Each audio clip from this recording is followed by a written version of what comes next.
प्रभु यीशु मसीह का धन्यवाद हो। आप सभी को प्रभु यीशु मसीह के महान और उत्तम नाम में आशीष मिले। आज का जो मेरा टॉपिक है वो है दानियेल की पुस्तक, उसका 7वां अध्याय, दानियेल चैप्टर 7। उसके पहले वर्ष में जो है दानियेल कहता है कि बेलशस्सर के पहले वर्ष में दानियेल ने पलंग पर लेटे लेटे एक स्वप्न देखा। चैप्टर 5 जो है बताता है कि बेलशस्सर राजा का अंत हो गया और अब मादी दारा का राज्य आ गया है। अगर पीछे जाएं तो बेलशस्सर ने 14 वर्ष तक राज्य किया और उसके पहले वर्ष में जो है दानियेल ने यह स्वप्न देखा। दानियेल 60 वर्ष के बीच में था और बाबुल के राजा की सेवा करता था। उस समय उसने एक चिंता करने वाला स्वप्न देखा। परमेश्वर के स्वर्गदूत ने आकर स्वप्न का अर्थ बताया। ये स्वप्न और राजा नबूकदनेस्सर ने जो दूसरे अध्याय में जो स्वप्न देखा था, ये उसी के समान है। भविष्य में क्या होने वाला है उसके बारे में बताया गया है। 2 से 6 पद तक दानियेल अपने स्वप्न को बताता है और 4 विंड यानी कि 4 हवाएं जो हैं समुंदर में उथल पुथल उन्होंने मचा रखा है। और ये बताता है ग्रेट सी यानी कि मेडिटेरियन समुंदर के बारे में। इसका जो सिंबॉलिक वो ये है कि पृथ्वी पर कितनी जनसंख्या है उसे दर्शाता है। परमेश्वर की सामर्थ उसकी सृष्टि में है। हिब्रू वर्ड फॉर विंड यानी कि हवा के लिए जो हिब्रू का वर्ड है, इसका मतलब है आत्माएं। 4 आत्माएं हैं जिसने समुद्र में उथल पुथल मचा रखी है। 4 जंतु समुद्र में से निकले जो एक दूसरे से भिन्न थे। नबूकदनेस्सर के स्वप्न की मूर्ति में 5 राज्य थे, न कि 4। 4 स्टेज पार करने के बाद यीशु मसीह के दूसरे आगमन होगा। 4 राज्य इतिहास में पहले से ही आ चुके हैं, यानी कि बेबीलोन, मीडो पर्शियन, ग्रीक और रोम आए और चले गए। समुद्र पर जो है हम उसकी व्याख्या देखेंगे कि हवा जो है उसका जो उथल पुथल मच रहा है, तो उसमें से 4 जो हैं पशु निकले। जो पहला पशु था वो सिंह के समान और उसके पंख जो थे वो उकाब की तरह थे। ये जो है ये बेबीलोन के किंगडम के बारे में बता रहा है। और उसके जो पंख थे, जो सिंह है उसके जो पंख हैं वो ईगल की तरह यानी कि बाज की तरह हैं। पशु को खड़ा किया गया और मनुष्य का मन उस पशु को दे दिया गया। बाज राज्य का चिन्ह है। उसके पंख तोड़े गए और उसके अधिकार और आदर और सम्मान परमेश्वर ने अलग कर दिया। दानियेल ने दूसरे पशु को देखा और उसके मुंह में 3 पसली थीं और ये मादी फारसी ने बेबीलोन पर कब्जा किया और वह रीछ के समान था। जो पैलेस्टाइन है उसमें रीछ और सिंह के बाद सबसे खतरनाक जानवर है। रीछ जो है को कहा गया है कि उठ और मांस खा। मादी और फारसी साम्राज्य उसके पास बड़ी सेना थी और वे दुश्मन को अपनी शक्ति से हरा देते थे। उन्होंने अपने दुश्मन को प्रतिशोध के साथ नष्ट कर दिया। उनका साम्राज्य मादी और फारसी बराबर नहीं था। फारसी बहुत शक्तिशाली थे पर उसकी सेना मादी से बहुत अच्छी थी। और इससे पता चलता है कि जो रीछ है वो एक तरफ है। मादी और फारसी जो है 3 शक्तियों को जो ख़त्म किया वो है, उन्होंने बेबीलोन को हराया। उसके बाद लीडियन राज्य था, जो लिडिया राज्य जिसको वेस्टर्न जो है आजकल जो टर्की में है उसको हराया। और जो लिडिया राज्य था उन्होंने सबसे पहले जो है गोल्ड और सिल्वर के करेंसियों को चलाया। आखिर में उन्होंने मिस्र को जीत लिया और रीछ के मुंह में जो 3 पसली हैं वो यही हैं, और जो टोटल 208 साल जो है उन्होंने शासन किया। नेक्स्ट जो दूसरा पशु जो चीते के समान है, उसके 4 मुंह और 4 पंख हैं। ये पशु जो है ये ग्रीक साम्राज्य को दर्शाता है, अलेक्जेंडर द ग्रेट को, सिकंदर जिसको हम लोग हिंदी में कहते हैं। मादी फारसी को उसने जीता और अलेक्जेंडर जो है जल्दी जल्दी पश्चिम से पूर्व की ओर आया और अफ्रीका से इंडिया की ओर आया। वो चीते के समान तेज भागता था, यानी कि जो चीता है वो अलेक्जेंडर को इससे दर्शाता है क्योंकि अलेक्जेंडर ने बहुत जल्दी जल्दी जो है सब राज्य को जीता। उसने जो गवर्नमेंट को 4 भागों में बांटा और चीते के 4 सिर का प्रतिनिधित्व करते हैं। सिकंदर की मृत्यु के बाद क्योंकि उसका कोई वारिस ना था, 4 जनरल 4 प्रदेश में बंट गए। जो 4 पंख हैं वो ईस्ट, वेस्ट, नॉर्थ, साउथ 4 पंख का प्रतिनिधित्व करते हैं। चारों राज्य एक दिन यीशु मसीह का प्रतिनिधित्व करेंगे।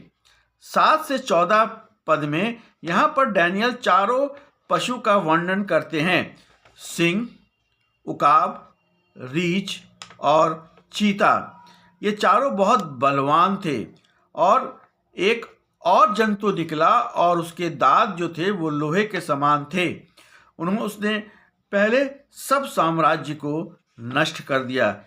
इन्होंने पहले के साम्राज्य को नष्ट कर दिया, यानी कि जो जितने भी 4 थे उन सब को जो है उसने नष्ट कर दिया।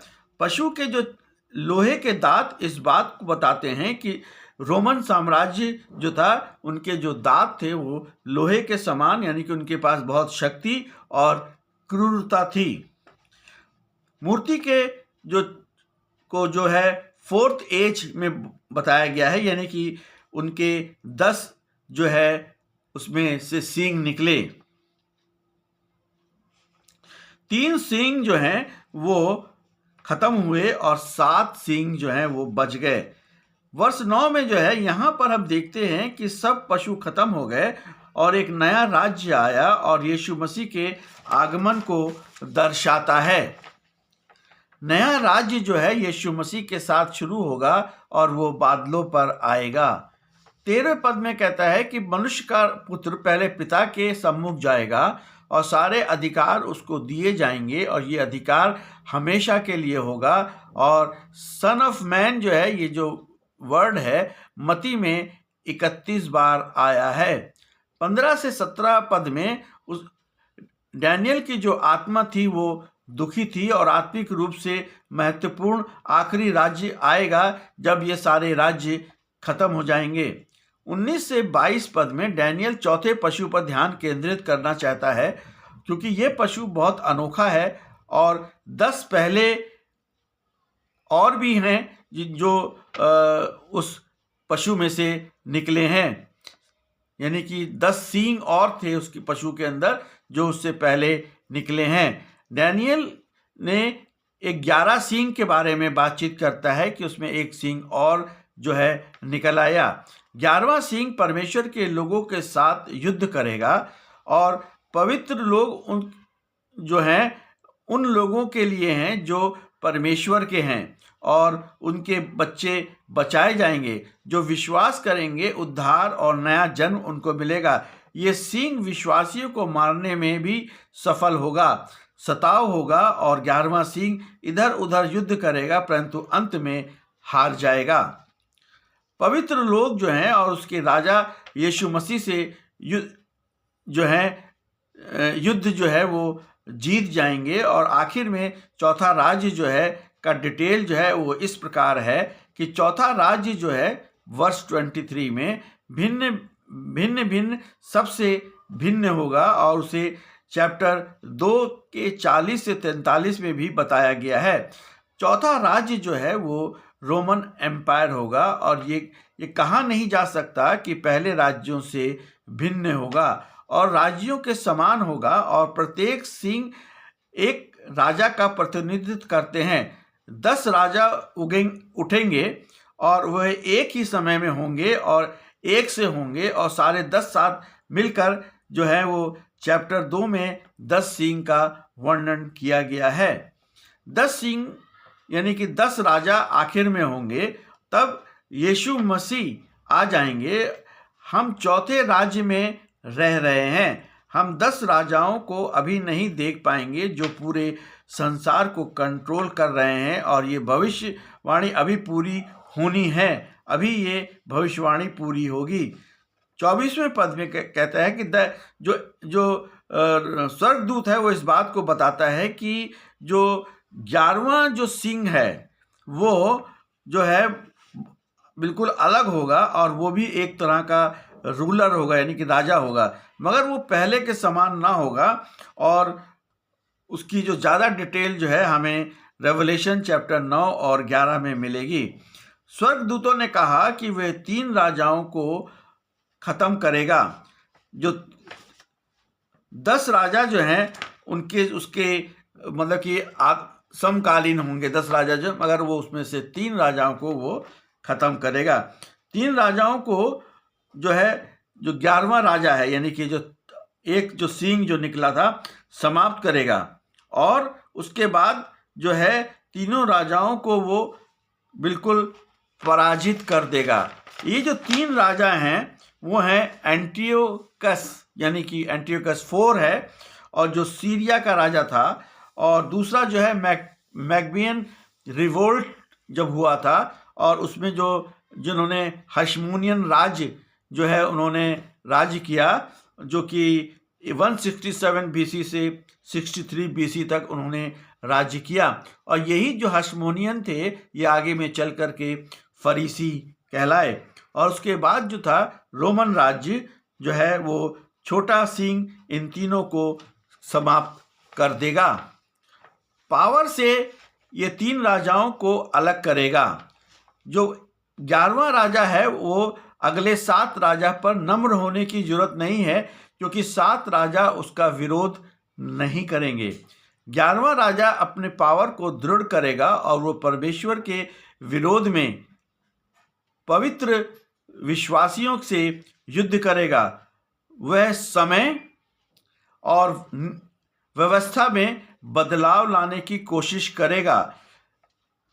समय को जो है बदलाने का मतलब यह है कि वो जो कैलेंडर है उसको वो बदलेगा। हमारा जो कैलेंडर है वो यीशु मसीह के पहले आगमन को बताता है, और बात यह है कि वो परमेश्वर का विरोध करेगा और कैलेंडर को बदलेगा, जिससे कि वो ये सोचेगा कि अब यीशु मसीह नहीं आएगा, और वो व्यवस्था में भी बदलाव करेगा। वे पवित्र लोगों का विरोध करेगा और मसीह की आराधना को बंद करेगा, और मसीह लोगों को वो जान से मार देगा।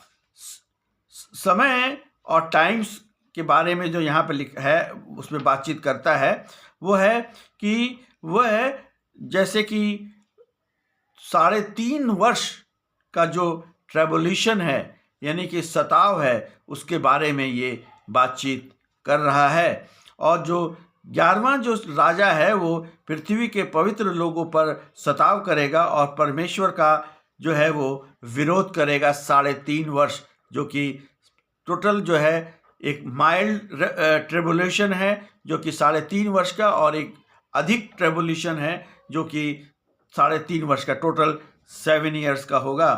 पर 26 पद में स्वर्गदूत ने कहा उसका न्याय होगा और 11वें राजा का प्रभुत्व जो है वो ले लिया जाएगा और हमेशा के लिए वो नष्ट कर दिया जाएगा। पृथ्वी का सारा कार्य पवित्र लोग और उन लोगों को जो परमेश्वर के सेवक हैं उनके पास होगा। हम अपने राजा के साथ राज्य करेंगे और हम यीशु मसीह की सेवा करेंगे और उसका आज्ञा पालन करेगा।